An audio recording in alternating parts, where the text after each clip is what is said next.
अरे व्यक्ति के नाम का क्या मूल्य, कोई जाने न जाने। नाम तो काम चलाने के लिए है। अगर कोई नाम ना हो तो ये वो कहां तक करते रहेंगे। एक गांव में किसी बेटी का विवाह हुआ। मक्खन निकालना कला होती है, दधी मंथन करके। अब वो बेचारी शहर की रहने वाली, उसे ढंग मालूम नहीं। सास से कहा, माता जी मटकी में मक्खन आ गया, उसे चलकर निकाल लो। माता जी बड़ी नाराज हुई, बहुत बुरा भला कहा।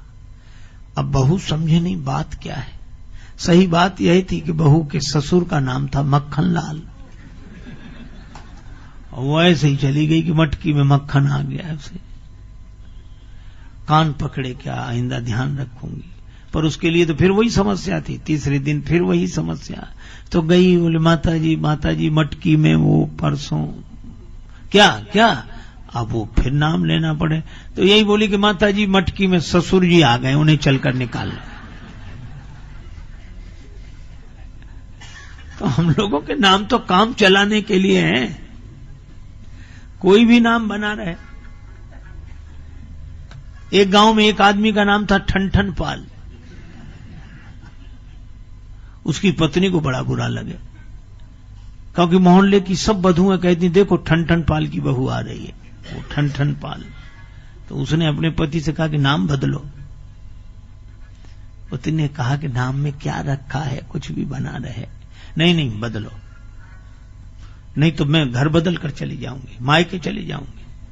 पति ने कहा कि भाई तेरी मर्जी अब नाम में। तो नाराज होकर मायके चली, अपने पिता के यहां पैदल चली जा रही थी। रास्ते में एक बालिका लकड़ी बीन रही थी। इसने पूछा, बेटी तुम्हारा क्या नाम है? बड़ी गरीबनी जान पड़ती हो, लकड़ी बीन रही हो। उस बालिका ने कहा कि मेरा नाम लक्ष्मी है। उसका लकड़ी बीने लक्ष्मी, चलो खैर होगा। आगे चले, एक बैलगाड़ी में भूसा भरा हुआ एक आदमी गाड़ी हाँकते आ रहा था। क्या नाम भैया तुम्हारा? तो बोला धनपाल। आगे बढ़े तो एक की शव यात्रा निकल रही थी। ये भैया कौन? बड़े अच्छे आदमी थे, आज चले गए। क्या नाम था इनका? इनका नाम था अमर सिंह जी। वहीं से लौट आई। पति ने आकर घर में पूछा कि क्यों लौट आई, नाराज गई थी तुम? का मेरी नाराजगी दूर हो गई रास्ते में। कैसे? तो उसने कहा कि लकड़ी बीने लक्ष्मी और भुस ढोवे धनपाल, और अमर सिंह तो मर गए तो भले मेरे ठन ठन पाल।